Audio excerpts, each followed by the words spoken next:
Hi, everyone. Can you guys hear me? I can see Bernard, Joseph, We can hear you. Josh. Yeah, we Oh, can hear perfect. you. Okay. Okay, perfect. I'm sorry I was late a few minutes. I had some trouble with the Zoom invite, and it took me a few minutes to be able to get to the right invite since the reschedule. I didn't get the fresh invite right away into my calendar.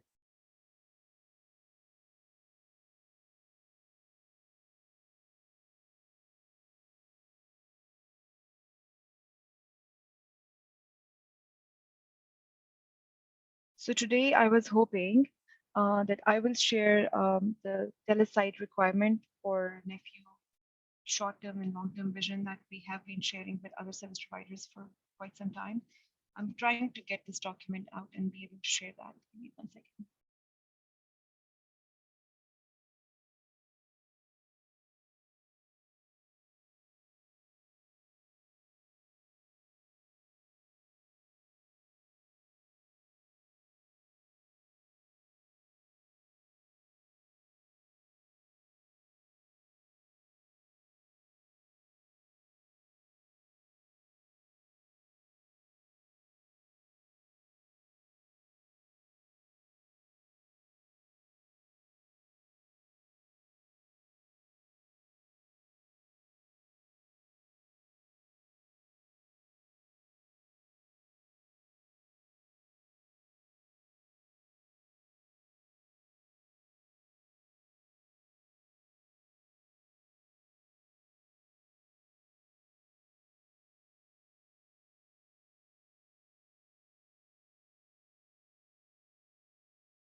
Let me know when you guys can see the screen.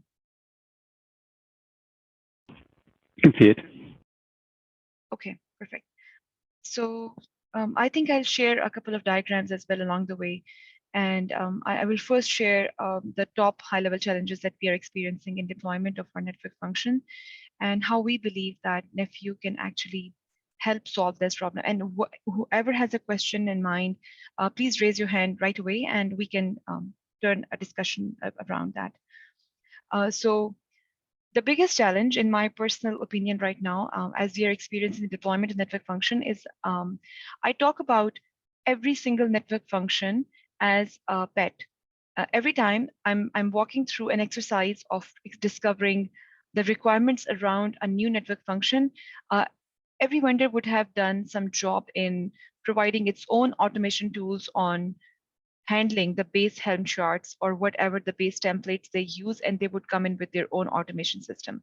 So within Dallas, we tried to standardize that we would receive all the base artifacts, your base Helm charts or the Terraform templates or the Ansible, all in a format that is retrievable in our local GitLab repos. And on the top, we would build standard-based NSDs using ETSI compliant APIs. And with those NSDs, we would expose those NSDs on a centralized API gateway for other systems to be able to consume, for example, at the Sol 5 or other API level. And this is how we would standardize the automation of the base network functions and create the reachability and access for those base network function deployment to the other systems where we can create network services.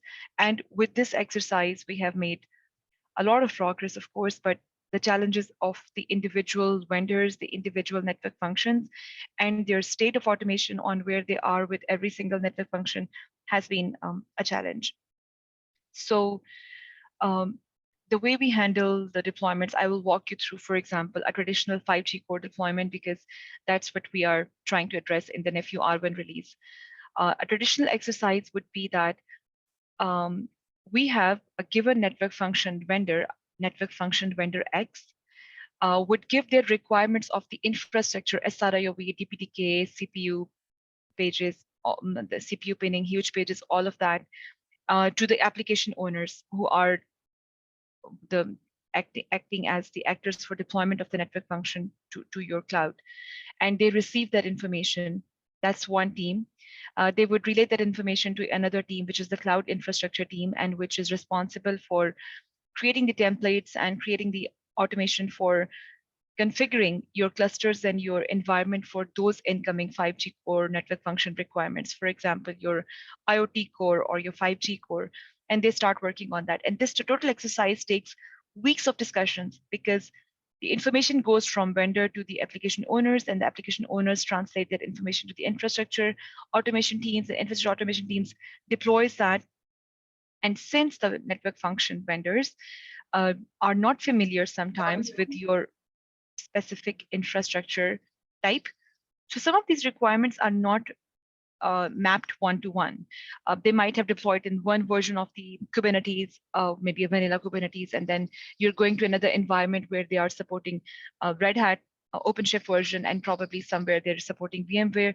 So that information itself is not well documented, well articulated, and there is a lot of back and forth and clarification and translating your automation to basically match the requirements. Is that generally this takes a couple of weeks to months time to be able to fully prepare your environment for a new fresh deployment of the 5G core for the first time.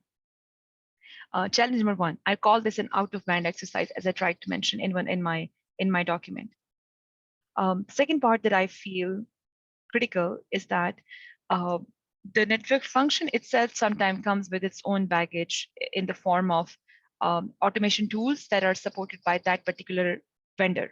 So I have seen a large number of network function vendors who say that you need to deploy our network function through our own VNF manager. And that is a specific VNF manager. And if I look at that VNF manager would not even support the Etsy Soul X APIs. It would have all the proprietary APIs. One of the top vendors have only 30% of Etsy APIs supported, and the rest 70% are all proprietary APIs. So the vendor forces you to use the VNF manager for the deployment of network function. And when you are forced to use that, you are back into a very proprietary system in which you are unable to do all the functions that you would have been able to do outside of your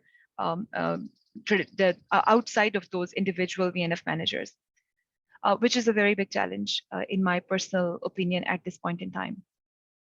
Then we have those specific specific VNF managers in the system, and those specific VNF managers now take the ownership of your automation, and we are limited in that small bubble because whatever that supports is what we are limited to now. And if they support lifecycle management, then we can use that. If they support automated software upgrades, we can use that. If they don't support it, then we are waiting for the roadmap for that. So at some point in time, I created a mandate in my organization that we need to get away from using those individual VNF managers in every single deployment, because it's not just something that we need in the cloud native world to begin with. We have the baseline Helm charts, we have the NSDs on the top. We can deploy that ourselves, and we can actually get rid of all the VNF managers and try to create a homogeneous world in which all network functions are deployed in one way, in one kind of automation tool. And I realized at that stage that it's not a technology challenge. We have done this so many times successfully, automating the most complex 5G nodes ourselves by using just the Helm charts. As long as Helm charts are well written and documented, and the CRDs are actually documented, we can achieve that. But the vendors are generally working on an operational model in which they would make sure that every time they have a new change or image or a new script that they want to launch for some changes in your network functions, they're all always encapsulated in their VNF managers. And they are not independently given in an open documentation to the customers, because that's a model that has been running with them for quite some time. And that's also something that runs around the commercial model that they support. Because with that, they find an easy way to get those automation templates to all the customers through some of their internal control, and they can have their own teams trained to be able to use those templates and scripts and be able to deploy in every customer site, and also a way for them to create professional services out of it.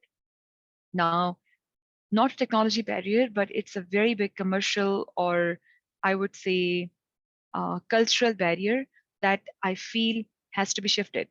Because otherwise, if we don't solve this today in our brownfield, I don't see a way how nephew model would eventually be successful with the large number of custom tools that are in the way of our deployment today. I call this a pet-like approach in our network function deployment. And I have had this discussion with some of our top vendors that if you could provide us the clear documentation and APIs so that we don't have to depend on a VNF manager that is accustomed to your specific network function, we could use a model in which we can standardize and homogenize all the deployments of all network functions. Technology-wise, it's doable. They understand that.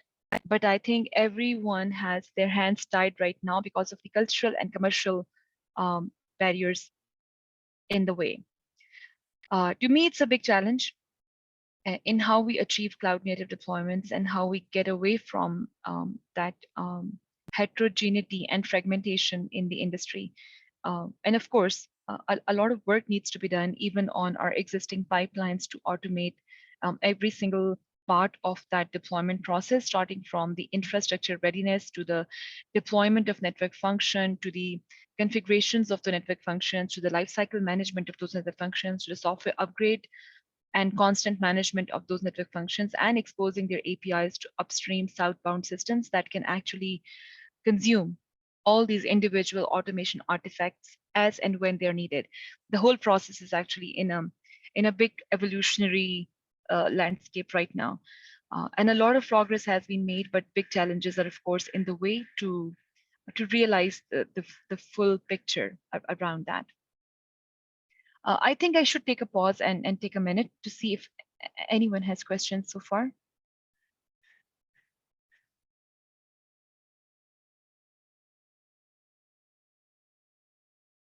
Can you guys hear me now?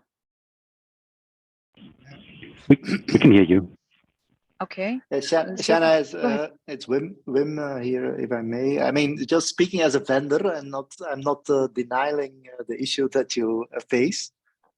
Is that as vendors, you sometimes have to integrate with multiple environments, right? So that's a bit the issue that you have as a vendor, because as I said before, as we have been living in a black box world, right? In a lot of cases, of course, this journey has been going on for a while, right? But there is this cultural shift also as a vendor, right? So we have the same problems, and so if there is a standardized environment on which we all believe that that's the way forward, that will help everybody, right? And for me, that's the promise of Nephew, if you will, is that we can create an environment where we standardize upon, and that's then the way forward, if you will. Because right now, as a vendor, you basically have to integrate within 50 different environments, if not more. And yeah, that's so it's a chicken and egg problem, if you will, right? And that's why sometimes as a vendor, you basically say, okay, let's at least reduce the amount of parameters in the equation. And by doing so, that's why people come up. I'm not saying it's the right approach, but I'm just giving you the motivation why it's happening. right. Wim, I completely understand.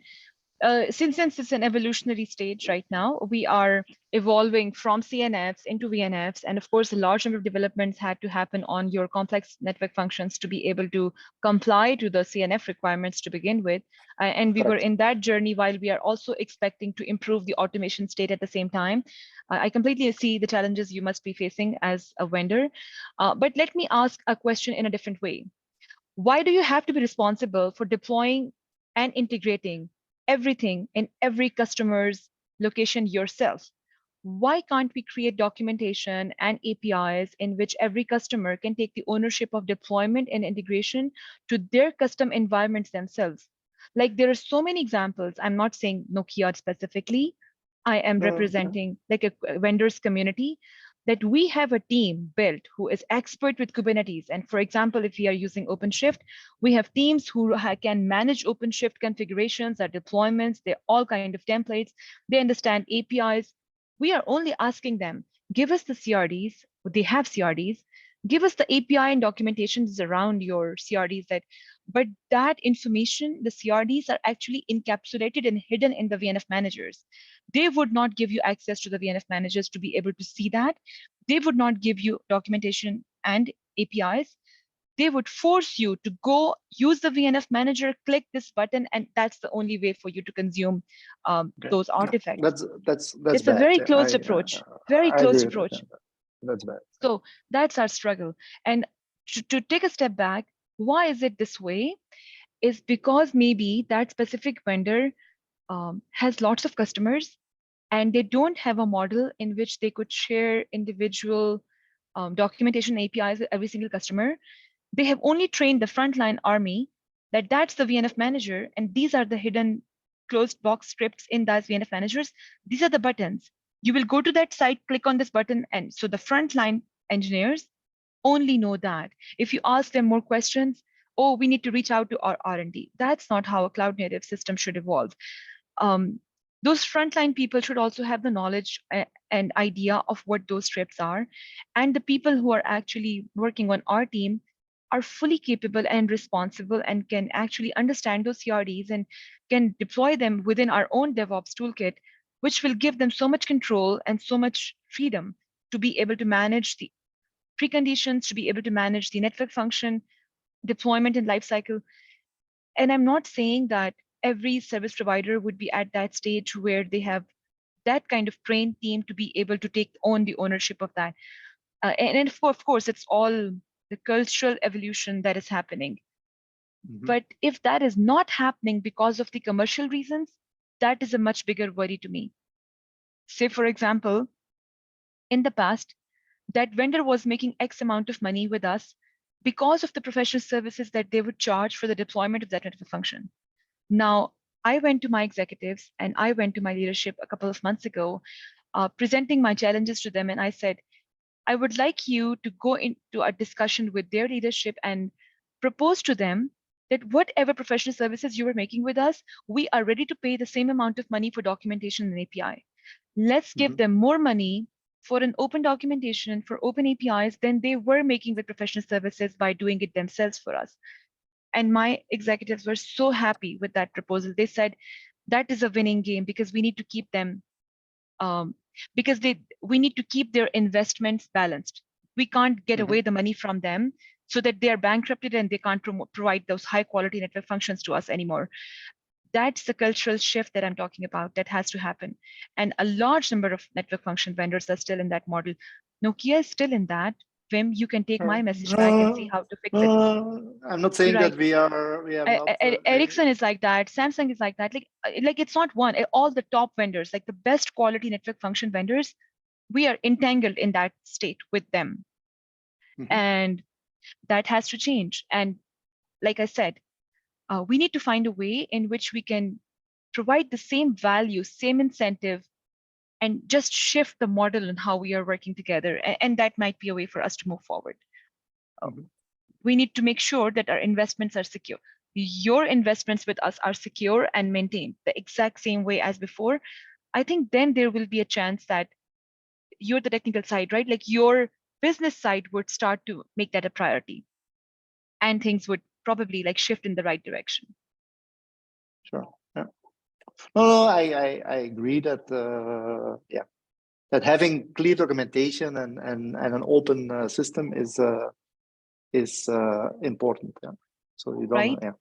Right. Right. But that has to have attached value for the vendors in a way that they could see that they can constantly make that investment with that effort. Say, for example, documentation and APIs, it's not a one-time thing. It's constantly changing. You need to constantly produce documentation, constantly produce the new versions of the APIs, constantly include that. So we need to build our pricing model around that in a way that creates the same amount of stream of money as it used to create in the terms of professional services at some point in time. That's a commercial discussion. I think we are all technical people, and somehow this commercial side of things is very related to the technical side of things. If we could shift that commercial model, I think our technical problems would be addressed and solved. And by the way, and Ravi maybe has his hand Ravi has his hand raised. So, Yeah, please go ahead, because I can't see the hands. I only have my document in front of me. Please go ahead. Yeah, thanks, Sarah. I just had one trying to double click on this VNFM. Um, I'm assuming that, I mean, that terminology is primarily an HC, NFE terminology, but equivalent would be something like probably a something like an operator for in the Kubernetes world. I'm assuming normally what I understand with VNFMs are they are generally not service. They are service agnostic in the sense like you have EMS and then you have. This is primarily looking at probably things like, you know, the CPU usage or, you know, things are resource consumptions of that network function, and then making decisions of whether, you know, you have to scale in, scale out, and so on. I'm just if it's in that, if it is working within that scope, what is I'm just trying to understand what is why do vendors want something like a VNFM? I mean, I'm just trying to, because I've never come across actual implementation of a VNFM. So. Okay, Ravi, I'll give you a little bit more background. Since I'm working in the space for last 5-6 years, since virtualization happened, I have been working on orchestration for TELUS. The idea of VNF Manager came from the initial ETSI proposal, and people who are closely working with ETSI would have a deeper meaning to that. So when the initial architecture of the NFV was published, the VNF Manager was a role that is responsible for deployment of the individual network function, and the VNF Manager is a single network function scope, and the NFVO on the top has the scope of managing dependencies, relationships, and creating services out of those individual network functions. So that's how the ETSI architecture was initially laid out when we were just making our steps into the virtualization and moving from physical network functions to virtual network functions. And the VNF Manager concept was prevailed in the telco world more because telco network functions do not have one um, they do not have one VM or one and a couple of containers. They are a lot more complex than traditional web scale network functions. So the idea was to retain that complexity, that relationship, and some of the customizations for those particular network functions requirements in the VNF Manager so that they can be reflected as one service for the other systems to be able to consume. And then Etsy evolved and they started creating their APIs on the top that would enable the other systems to be able to consume those services. So imagine over the Kubernetes orchestration, another layer of orchestration was already built, which was responsible for communication through APIs and the cross reachability of your system to other systems. And that's the model that existed in Etsy for some time. Then the evolution of Kubernetes happened. Kubernetes itself is an orchestration. So they tried to bridge the two worlds together. Kubernetes was then considered that that's the WIM level orchestrator, should only be managing the clusters and the health of the WIM and make that resiliency work. So anything that we deploy on the top would be considered for network function deployment should be the CVNF manager, was that evolution that happened with the Kubernetes at that time. Then deploying the Helm charts on the infrastructure, managing the CNF level artifacts management and deployment and lifecycle management was then considered the role of the CVNF manager, which was a wrong step in that industry vision at that stage to begin with. Basically decoupling your Kubernetes orchestrator from the network function orchestrator and trying to delineate the responsibilities between the two started to create that problem that we are experiencing in the industry today. Because the idea was to have one generic VNF manager with that approach, with that vision. But what happened is that every single network function vendor was in a rush and kind of a stress to be able to automate and deploy their own network function to the customer site with their own timelines. So they all started working on a version or flavor of the VNF manager for their own deployments. And we ended up in a situation in which every single network function vendor has its own VNF manager that is very well capable of deploying one network function to different types of infrastructures like Wim mentioned. But then we have a large number of VNF managers, each doing a vertical stack. And we couldn't find a way to basically establish some homogeneity in the horizontal stack. And that's how we evolved at those VNF managers and how their roles are described. Okay, so in that case, suppose you take something like an UPF, which is actually kind of implemented in say in as multiple set of microservices with their cup separation and all that, which is stateless and all that. So, but then there is that relationship between the set of microservices that kind of makes that UPF what it does. So, I mean, that's something that I feel is very kind of implementation specific. So how would Nephew address that? I mean, you talked about APIs, exposing APIs, but then those would be something that you would need to understand the internal design of that system to kind of use those APIs, even if the vendor would kind of expose it to you, right? Yeah, so Nephew can solve that problem. So basically, I assume Nephew is a vision that is going to be built on a cloud native world. So we need to solve some of these industry problems to begin with, and then we would be definitely capable of getting to the stage where we can consume Nephew-based model on that. So in an ideal world, I assume when Nephew is operational and we're all using that, I would assume that all the VNF managers are completely gone. For every single network function, we have the base artifacts in the form of CRDs and operators, and we are managing that in some of our internal repos. And we are deploying all network functions with one extended Kubernetes orchestrator, which is Kubernetes plus, that is Nephew, is going to deploy infrastructure preconditions and deploy network function deployment through your CRDs. And we are running operators on the top that is managing the lifecycle of individual resources, all at infrastructure level, at the network function level. And we are creating those operators of operators that manage the relationships, dependencies, and the policies of your network functions.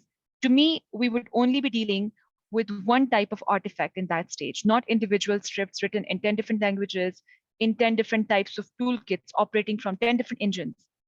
We would have one engine that is a Kubernetes orchestrator, and you would have one type of artifact, which are the Kubernetes artifacts, and you would have common skill set across the organization because everyone understands Kubernetes. So you would have nothing proprietary in that space. And eventually, you would see that you're treating all network functions as kettle, not as pets. Ravi, does that explain? Yeah, and it does. I was just trying to say that, do you require standardization that will cut across multiple implementation, or would you be able to come to that kind of standard interface in terms of CRDs? That was primarily my question. So it looks like, there needs to be a middle ground. I was just trying to understand where that boundary was.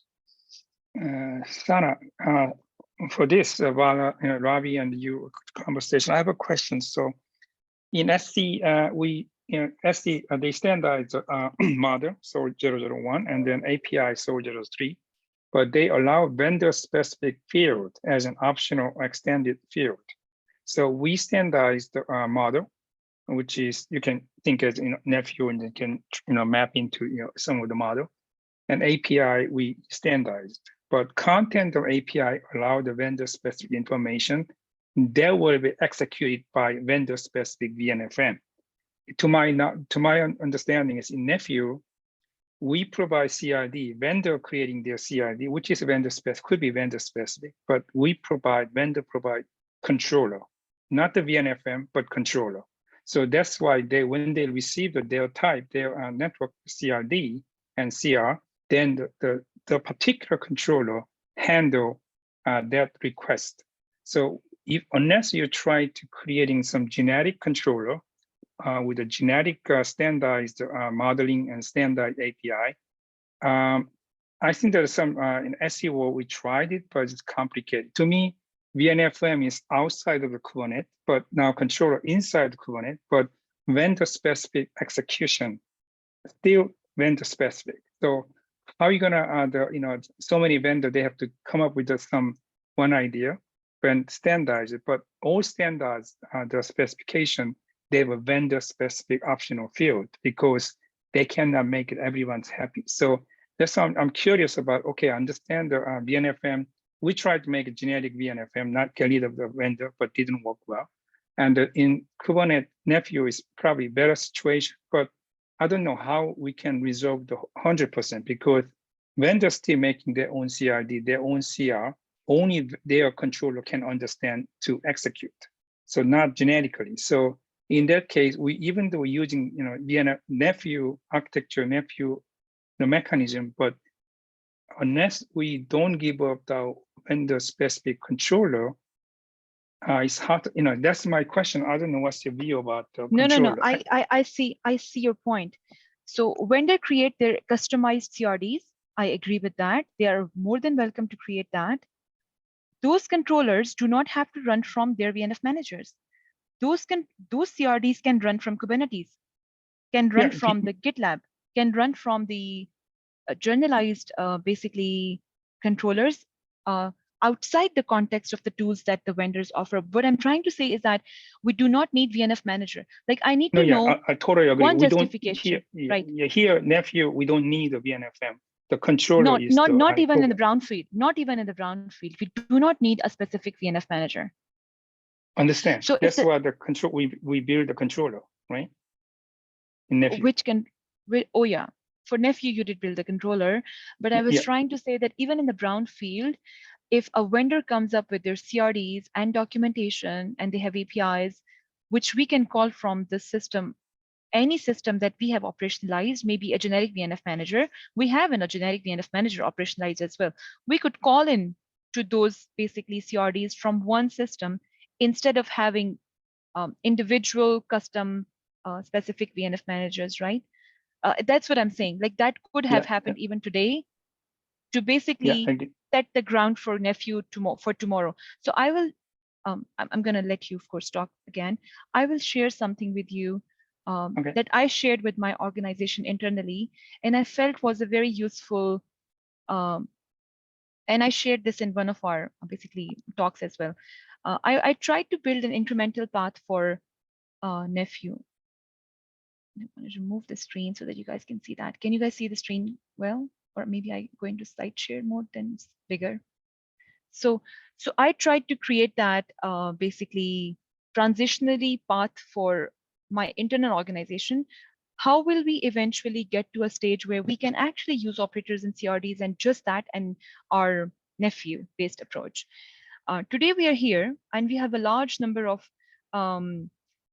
basically VNF managers. I call it X VNFM, and we have large number of EMSs. All these network functions are heavily dependent on their own proprietary tools that are coming from those network function vendors. If we as an industry start to transform towards a direction in which we start to relieve some of these VNF managers and start using a generic function like traditional service orchestrator, because they're all executing the same K8 APIs at the back end. If you run a CRD from here or here, it's the same OCP or the K8 APIs that we are consuming. Clear documentation, lots of APIs, and I was also promoting that we need better documentation and APIs, replacing professional services, and that's something that we need to solve with our vendors in general. We will be at a stage where we are gradually shifting to operators and CRDs, because as soon as you take the full ownership of Helm charts, using those Helm charts, you can write your CRDs and operators. As you get to understand those Helm charts, not depending on the VNF managers, but deploying it directly yourself, you will get to the stage of bigger, better exposure to understand the network functions, their relationships, their Helm charts. You're trying to manage it in a more cloud native way within your DevOps teams. You will be able to get to the stage where you can locally within your team start to write operators and CRDs. And eventually you will be at a stage where you're using just operators and CRDs. And that was the end state of Nephew, where I'm seeing that if you have a Nephew-like deployment in your cloud, which would be a lot more cloud native than how we are dealing with the individual deployments on the individual pipelines today. And I shared that incremental steps, and a lot of people understood the next step, which is of course trying to rely less on the VNF managers. And we did a lot of work on that internally as well. But I felt that we stopped on that effort at the stage where we felt that this is not a technical problem. We can completely deploy a complete network function without a VNF manager, but we will get blocked into that with the next software upgrade, with the next release. Because once again, that vendor would not give us the APIs, not give us the documentation, will bring something in the VNF manager, and we are looped back into that hole where we are forced to rely on the VNF manager.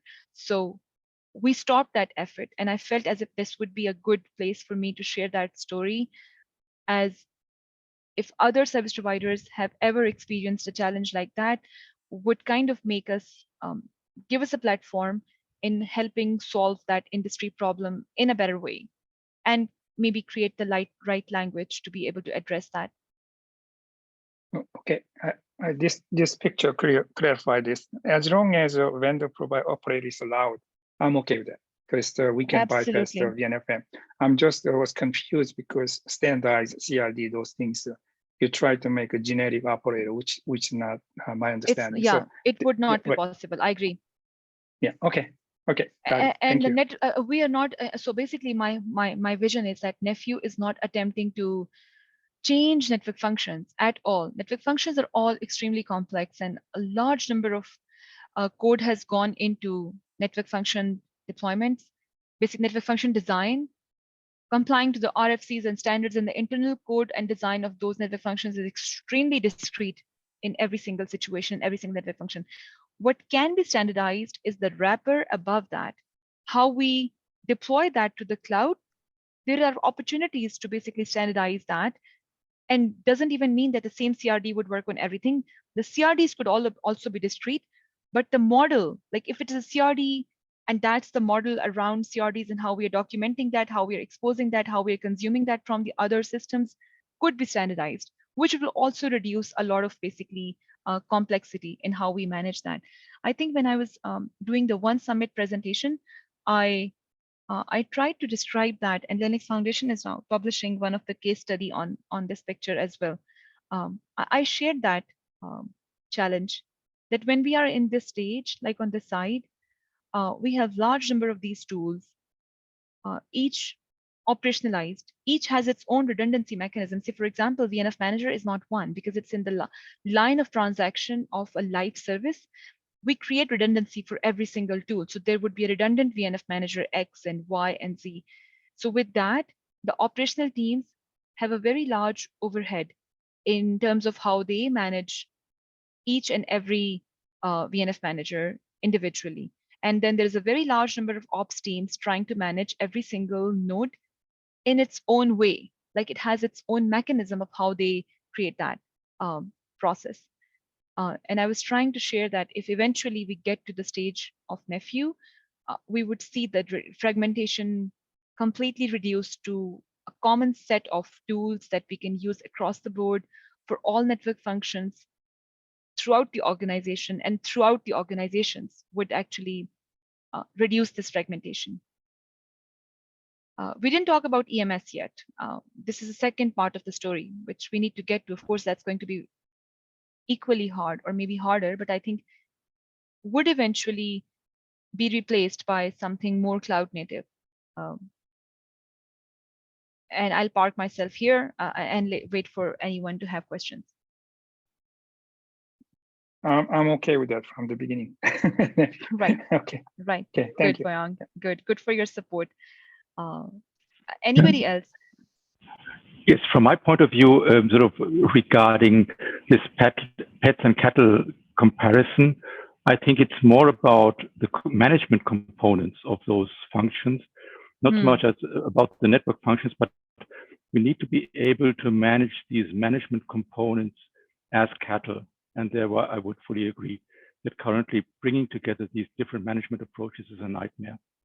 It's a nightmare. So maybe I want to ask, take a step back and ask you some questions. In your exercise or like your effort, I know I heard the story from other service providers when we were doing that discussion. Have you ever spoken to your vendors about bypassing VNF managers, and have you ever attempted to do this that way ever? Yes, we have.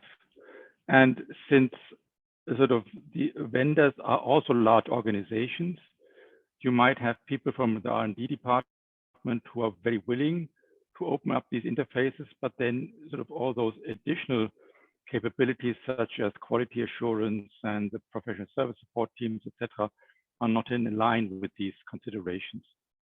So sort of doing POCs and so on, that's working very well. But as soon as you want to go into a sort of production-like cooperation, the old habits still sort of start kicking in, and then the people are sort of more relying on their own management tools. What I do believe is that there is also a certain reason for that, because even within our organization, we've got large service providers who have the capabilities of setting up these resources for managing the deployments on their own.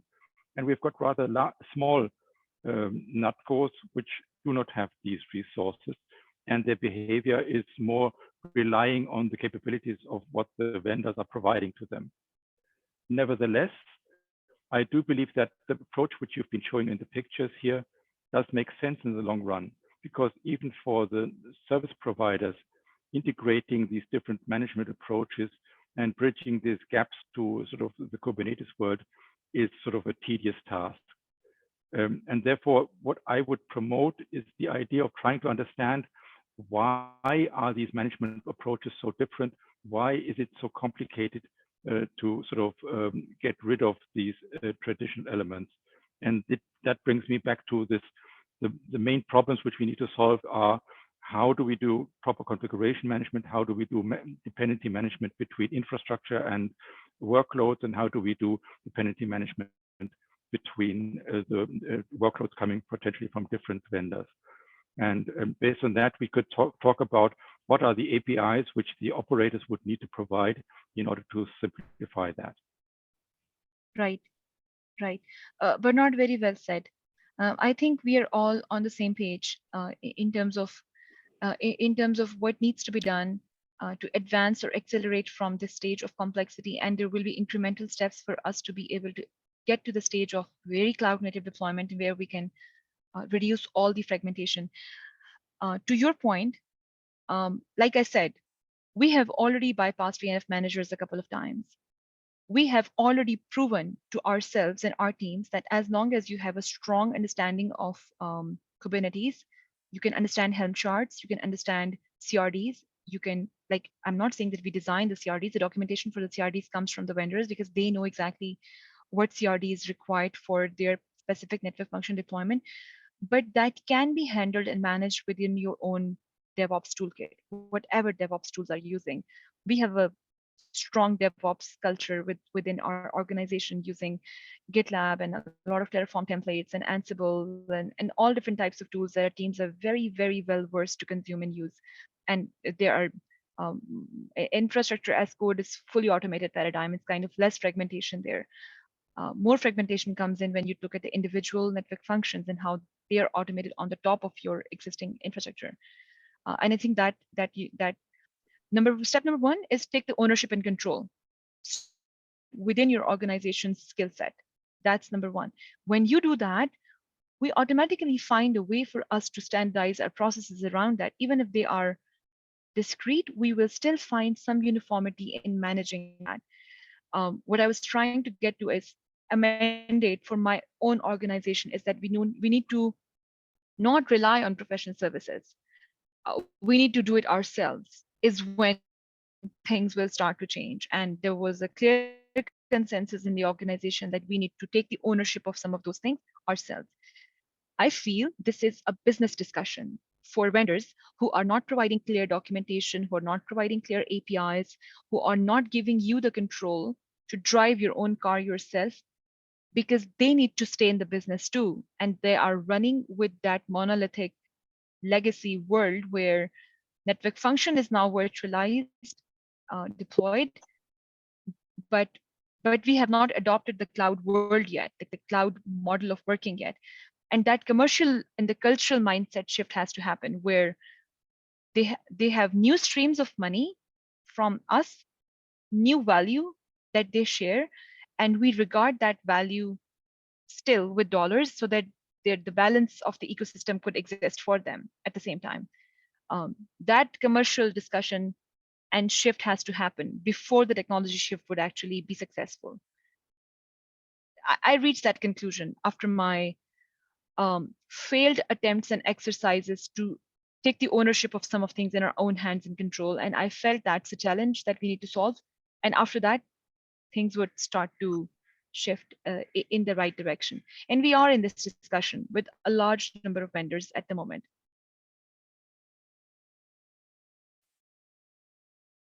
I had another question, Sana, on the EMS part. Like, I mean, unless those data models are actually standardized, do you actually do you envision that kind of way of avoiding entirely the EMS there? That comes to the next part. How are we handling? I didn't say we handle the configurations in a cloud native way. Of course, that is also happening through a lot of their custom tools. Even if they were supposed to happen through the custom tools are not exposing a lot of APIs and there are no clear documentation. Sometimes we are writing custom scripts to achieve configurations. So I didn't touch that yet. Maybe we'll touch in some of the next discussions. That's something that needs to evolve at this point in time with our existing deployments. EMS is another story. So when we shifted from a physical network function, EMSs were there. When we shifted to the VNFs, those EMSs were there because they were responsible for handling the performance KPIs in your infrastructure health monitoring systems. Then we went to the CNFs, the EMSs still existed because it's not easy to translate the EMS mechanism into something more cloud native. But if you see the 12 factors that I published with Kandan in the beginning of our nephew project publishing, one of the 12 factors addresses how the monitoring and health KPIs of the network function should be expressed in a cloud native world. Could be Prometheus or could be something that is more readable by Kubernetes. So for example, today I have so many network functions which are fully containerized, but the way for their EMS is SNMP. Now Kubernetes does not understand SNMP protocol. It has to be in a database that is visible by Kubernetes. And if their monitoring and health KPIs are in EMSs and only accessed by Kubernetes, by SNMP kind of protocols, then it is not a cloud native network function. It is not getting the full benefit of living in cloud and containers and leveraging the Kubernetes resiliency mechanisms. It is this, but in its own isolated box, if that's the situation. And Kubernetes is like a brain which cannot read the EMS's data. So maybe an interesting question for vendors here, like maybe Wim could see that roadmap or the vision and see when could he see a evolution or transformation of the EMSs to get into more like Prometheus or something else that is more a cloud friendly model of the analytics or KPI management for the network functions? See, I mean, one of the things that so there's various ways around this, Sana, right? So one thing that we did early on is, although you still speak legacy protocol inside, let's say, because SNMP, first of all, SNMP seems to be old school, but we built a product without SNMP, and we are now adding SNMP to it because there's lots of environments out there that are only be able to cope with SNMP. But okay, forget about that. But I think that's also important to understand. What we did, for example, to accommodate some of the, let's say, the metrics and alarms, right? You could build a mediator on top of your network function that does that. So for example, one of the things that we did like 3-4 years ago when when I was onboarding the network functions on top of, for example, public cloud, you see that they have Prometheus scrapers by default, right? For example, in Google. So what did we do is we basically exposed our metrics through a Prometheus API, although internally they were still consumed by SNMP, but there was a sidecar that basically exposed them as a Prometheus scraper. And as a result, what you see is that you don't even have to put a network management system, because what we were doing is we're scraping the metrics from the system directly on Antos, and they were streaming them onto their cloud. We were even doing AI and ML machine learning based on PCMD metrics and stuff like that. So there are things that you can do without really transforming the whole function. That's what I'm trying to say. It's fairly straightforward to do. Yeah, that's a very good next step, Wim. I think there will be evolutionary, I think, incremental steps. Not everything happening, of course, overnight, but towards becoming more cloud native with those changes. Yes. If I may, I mean, when you look at ORAN, which is trying to open up the over node 2 interface and all, I don't know if they're actually following the cloud native way, like Prometheus way. I don't know what data models they use, but everything I see there is also kind of netconf and Yang models. Is that something? Do you think that is cloud native? I'm just trying to understand when you say cloud native way. I'm assuming that ORAN is doing something as friendly as what you might want to, right, Sana? So I have seen a lot of things on the ORAN side. I feel ORAN is in a very early stage of basically evolution from where the other network function, like the core site, started 5 years ago. So there are things that can become cloud native, and there are things that cannot become cloud native. So for example, I'll give you an example of a 5G core, for example. The close dependency, or the strictly tying your network function to the infrastructure, like the SRIOV and DPDK and CPU pinning and huge pages, all that stuff is not cloud native. We understand that, and we couldn't get away from that. It is not cloud native because it doesn't let you get the flexibility of movability of your network functions from here to there. So basically it's tied to the infrastructure, right, with that model. So looking at those patterns, I feel ORAN has a much higher dependency on the infrastructure characteristics than any other system at this point in time. And of course, I had discussions with Intel or Dell or all those infrastructure providers who knew it's not cloud native, and who knew it's something that they need to do for the success of the ORAN for the performance side. So I believe ORAN itself is in a very early stage at this point in time to be really cloud native. Let's just make it O first. Like I'm feeling ORAN would also go through those phases of evolution, like the rest of the core went from some phases. It's Okay. zero cloud native right now to me. Mm. Like I'm talking Yeah, about the top vendors, they are not cloud native at all. Forget about ORAN, like they're not even ORAN at the moment. Like they call ORAN, but it's not open. Very, very, very closed right now. Yeah. Because of the state that's in at the moment. Okay. Okay. Hey, Sana is on too. I have my hands up. Oh yeah, sorry, please go ahead. Yeah, no worries. 2 questions. Who are the top vendors that you just mentioned? I mean, if you can give a couple of names as example, not to call anybody out, but For are what? you talking about the Nokia, Samsung, Ericsson, or the Dell? And like in my mind, it's not clear. Oh, of course, there are different network functions for every single thing. When I was talking about Dell and HP and all those Intel, I was talking about the infrastructure side, who create the infrastructure, basically products for you. Okay. Hardware, the hardware. Yeah. So when you're talking about those vendors, and you mentioned DPDK, SRIOV, and things like that. Right.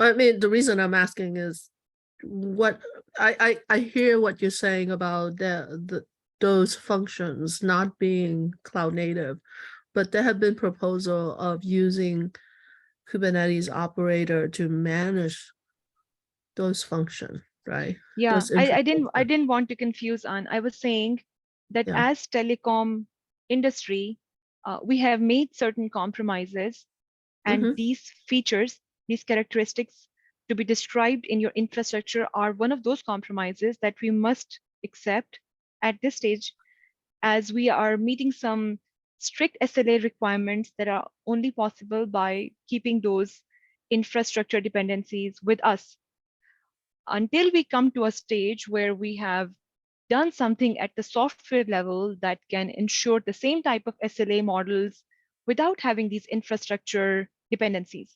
But we are not there yet as an industry. So although it's Oh. not a cloud native approach, but we have to go on with that, automate that, consume that, use that in a way that still improves our operational efficiencies, but we need to continue working with it until there are some other better solutions for us in this industry.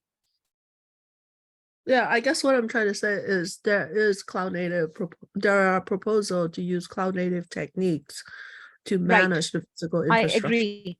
Okay, That could okay. improve that state, Yeah, right? And that's over of time. course what we are addressing in Nephew at the time, and we are all in alignment to basically making it more cloud native so that even they exist, but they're so automated that we don't find that as a burden to basically stick with that Okay, in our deployments. got it. I have Thank to you for the jump on another clarification. call. Awesome, awesome. I think we had some fun discussion. I'll sync up with Kaushik internally.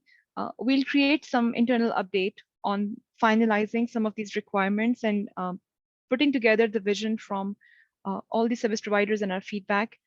And we will do another session to basically share some consolidated ideas from all of our inputs into drafting something that can be published from this community. So I'll sync up with Kaushik internally, and then we can bring a version together to basically walk the community through that. Sure. Thanks, Sun. Thank you so much, guys. We'll jump on another call and we'll meet again on the next SIG meeting. Thanks. Thank you. Thank you. Bye. Thank you.